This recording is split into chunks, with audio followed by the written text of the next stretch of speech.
Hey y'all, Xander Kai here. Very quick video on how you get blueprints for advanced buildings. There's two different ways. One is use your guild mates. Two, use your friends and neighbors. First and easiest one, you find a guild that has many arcs in it, or at least a couple, and you get on a Forge Point swap. You make sure that you keep donating to this building before putting yours down and lock yourself in a position. Some of these newer arcs, 3 blueprints for the first place, 2 for second, 1 for third. Eventually these will add up and then you will have enough for an arc. The second way you do it is by using your friends and neighbors. First, you have to watch your friends list. If you have over 80 players, you won't be able to add any more.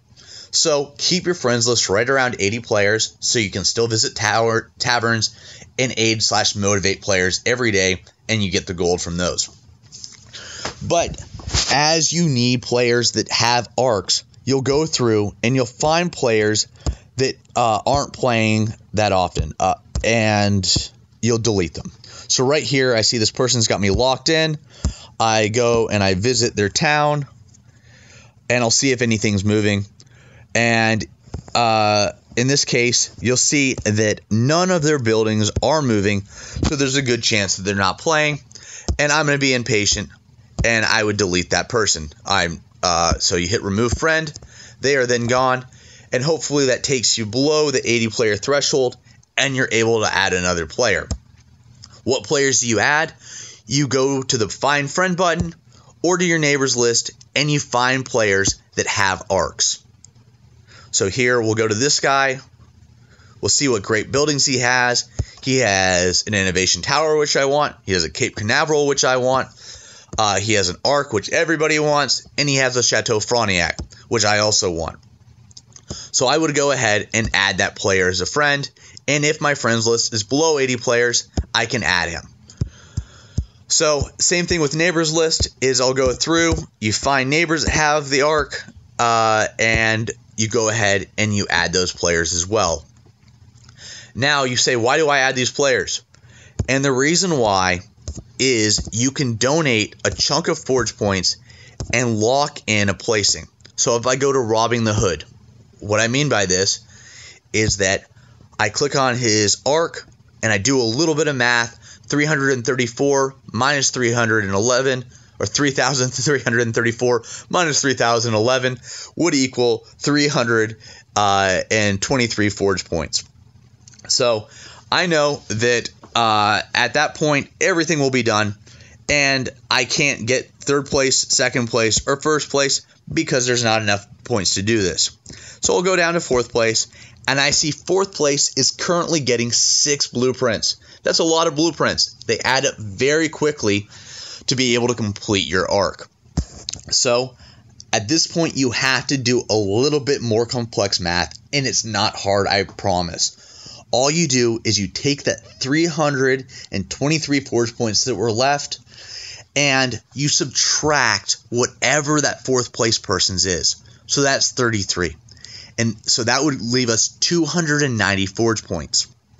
We then divide that by 2, which comes out to 145 Forge Points. So I know that would be, and then I add back on the 33. So that would be 178 Forge Points would guarantee me 4th place and those 6 blueprints. So what you do, you take the number of Forge Points remaining overall on that building, you divide it, or you subtract whatever that 4th place person that you're trying to get ahead of is, you subtract their Forge Points, and then you divide that number by 2 and add back in that other player's Forge Points. Because if I simply took half of the remaining Forge Points, this guy could still already has that 33 and could simply donate the same amount I did and would have 33 more than me.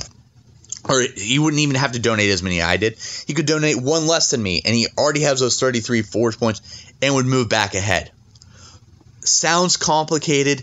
Simply, again, take the remainder of what's left, subtract that next person's thing. So 4th place in this case is 33 Forge Points. You divide that number by 2 and then add back in their forge points, and that will lock in your place. The trouble with this is, one, finding players that have room on their contribution list, and two, having enough forge points in your inventory. So how you do this is you make sure that when you receive contribution rewards, so right here, you'll see that I am getting 25 forge points from this person, is that those 25 forge points will go to my inventory and I leave them there.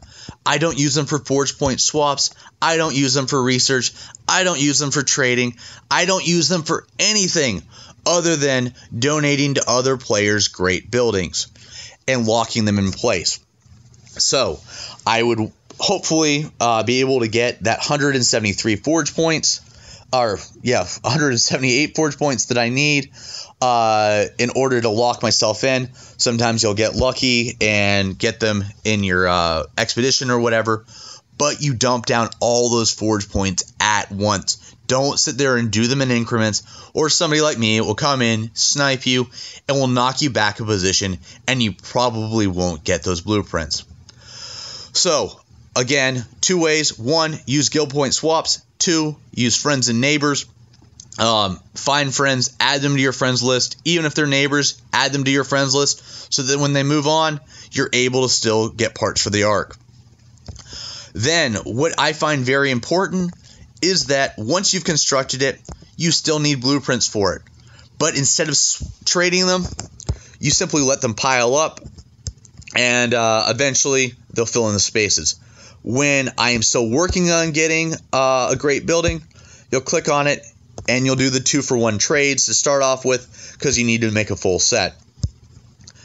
This sounds complicated. If you need me to send you the math, I can put it at the bottom of this video. It's not hard to do, but just remember to adjust your friends list, delete players that aren't active, and add players that are more advanced than you that have great buildings you're looking for, whether it be the Ark, the Chateau Frontenac, the Kraken, whatever it is. You look for players that have buildings beyond your age that you really want, and you donate huge sums of forge points to lock in a place. I try to wait until it's not going to completely destroy my bank. That 178 is a fantastic deal, but make sure you pile up your inventory full of forge points and only use them for that dump. This is a long-winded video. Hopefully it's not too long, but I hope it helps. Xander Kaio.